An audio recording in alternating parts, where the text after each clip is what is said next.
Puji dan syukur kita panjatkan kehadirat Allah Subhanahu wa Ta'ala sehingga terselesaikannya video laporan mengenai peran mikroorganisme Streptococcus thermophilus dalam proses pembuatan keju.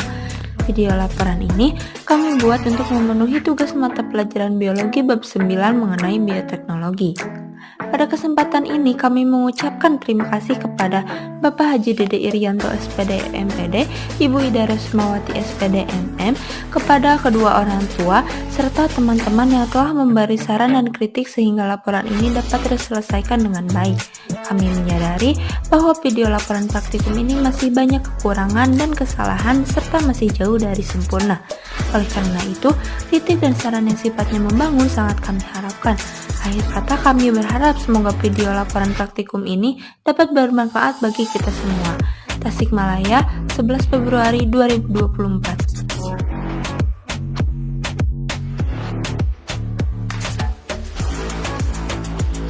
Bioteknologi. Bioteknologi adalah cabang biologi yang mempelajari pemanfaatan prinsip ilmiah dan rekayasa terhadap organisme, proses biologis untuk meningkatkan potensi organisme maupun menghasilkan produk dan jasa bagi kepentingan manusia. Bisa diartikan juga, bioteknologi adalah penggunaan biokimia, mikrobiologi, dan rekayasa genetika secara terpadu untuk menghasilkan barang atau lainnya bagi kepentingan manusia. Bioteknologi dibagi ke dalam dua bagian, yaitu bioteknologi modern dan bioteknologi konvensional. Salah satu contoh dari bioteknologi konvensional adalah pembuatan keju, dan salah satu contoh dari bioteknologi modern adalah rekayasa genetika. Ciri-ciri utama bioteknologi adalah adanya benda biologi berupa benda mikroorganisme tumbuhan atau hewan, adanya pendayagunaan secara teknologi dan industri, dan produk yang dihasilkan adalah hasil ekstraksi dan pemurnian. Fermentasi. Menurut ChayDKK 2005, fermentasi adalah proses perubahan kimiawi dari senyawa kompleks menjadi lebih sederhana dengan bantuan enzim yang dihasilkan oleh mikrobia. Proses fermentasi akan menyebabkan terjadinya penguraian senyawa-senyawa organik untuk menghasilkan energi serta terjadi pengubahan substrat menjadi produk baru oleh mikroba. Fermentasi dilakukan terhadap suatu bahan makanan untuk mendapatkan produk makanan baru yang dapat memperpanjang daya simpan. Aktivitas mikroba pada fermentasi akan menyebabkan perubahan kadar pH dan terbentuk senyawa penghambat seperti alkohol dan bakteriosin yang dapat menghambat pertumbuhan mikroba pembusuk. Streptococcus thermophilus adalah bakteri asam laktat anaerobik fakultatif, non-patogenik, dan homofermentatif dengan sejarah panjang penggunaan dalam pembuatan produk susu fermentasi buatan rumah dan modern, terutama yogurt. Sebagai starter produk susu, Streptococcus thermophilus dapat dengan cepat mengubah laktosa menjadi asam laktat, yang menyebabkan penurunan pH secara cepat sehingga terjadi koagulasi protein susu atau kasein. Selain itu, bakteri ini memberikan banyak sifat pemrosesan yang sangat baik pada yogurt seperti rasa, keasaman, viskositas, dan kapasitas menahan air. Keju adalah sebuah makanan yang dihasilkan dengan memisahkan zat-zat padat dalam susu melalui proses pengentalan atau koagulasi. Proses pengentalan ini dilakukan dengan bantuan bakteri atau enzim tertentu yang disebut rennet. Produk-produk keju bervariasi ditentukan dari tipe susu, metode pengentalan, temperatur, metode pemotongan, pengeringan, pemanasan, juga proses pematangan keju dan pengawetan. Umumnya, hewan yang dijadikan sumber air susu adalah sapi, unta, kambing, domba, kuda, atau kerbau digunakan pada beberapa tipe keju lokal. Keju memiliki hampir semua kandungan nutrisi pada susu, seperti protein, vitamin, mineral, kalsium, dan fosfor, namun juga lemak dan kolesterol yang dapat menyebabkan masalah kesehatan apabila dikonsumsi secara berlebihan. Tujuan dari proses pembuatan keju ini adalah yang pertama, untuk mengetahui peranan mikroorganisme Streptococcus thermophilus dalam proses fermentasi pembuatan keju. Yang kedua, mempelajari proses pembuatan keju secara sederhana atau tradisional dan dengan penerapan bioteknologi. Yang ketiga, untuk mengetahui waktu optimum yang diperlukan untuk memisahkan curd dan whey yang terbentuk atau waktu pengepresan dalam pembuatan keju. Yang keempat, menganalisis hasil perbandingan bahan baku antara susu perah sapi dan susu UHT pada pembuatan keju.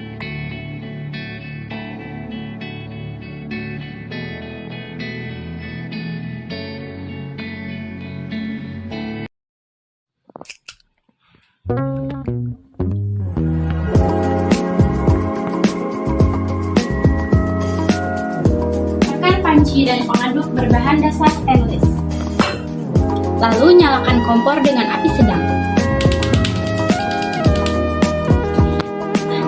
Nah, kalian tahu gak sih kenapa alat yang digunakan dalam proses pembuatan keju ini harus berbahan dasar stainless?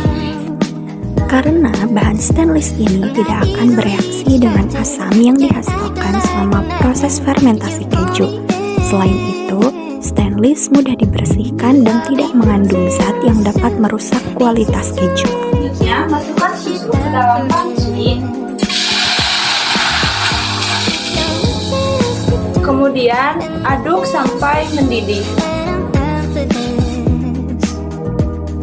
Kemudian, matikan api kompor. Selanjutnya, diamkan susu selama 3 menit. Lalu masukkan cuka sebanyak 2 sendok. Ini semua.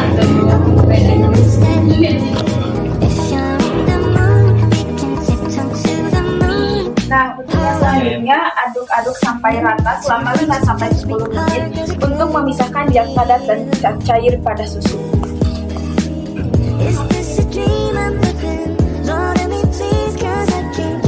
Sediakan wadah dan kain serbet untuk menyaring dan memisahkan zat cair dengan zat padat pada susu.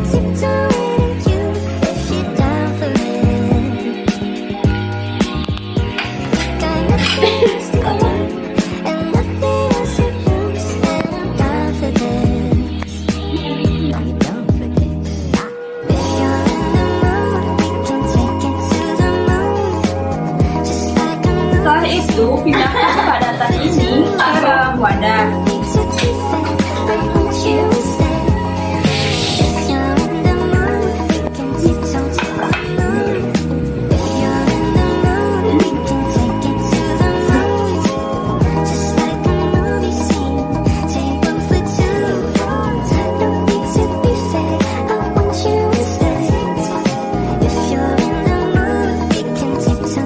Tutup rapat toples, kemudian simpan di lemari es selama 24 jam.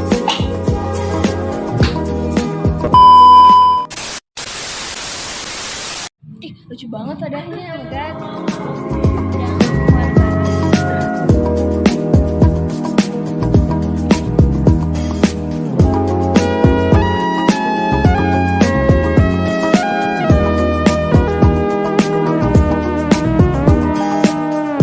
Take me back to the ground, 'cause girl, you look fine as hell.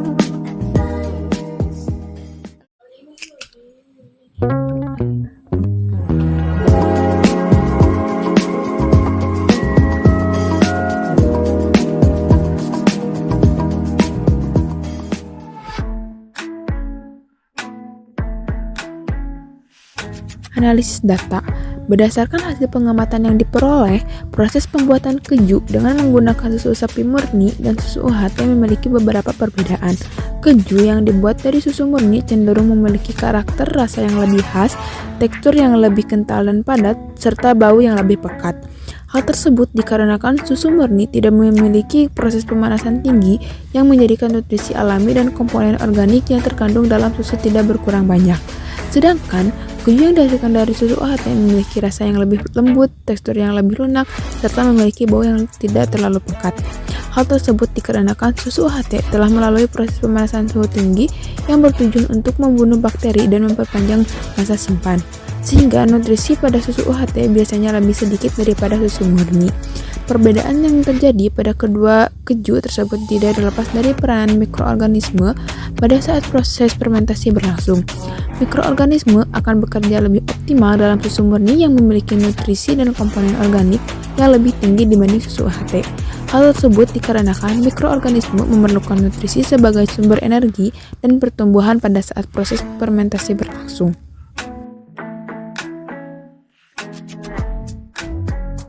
Kesimpulan, berdasarkan percobaan yang telah dilakukan dapat disimpulkan bahwa A. Perkembangan bioteknologi telah memungkinkan mikroba memproduksi komoditi yang lebih komersial tanpa merusak lingkungan. Seperti halnya keju, proses fermentasi keju menggunakan peran mikroorganisme Streptococcus thermophilus.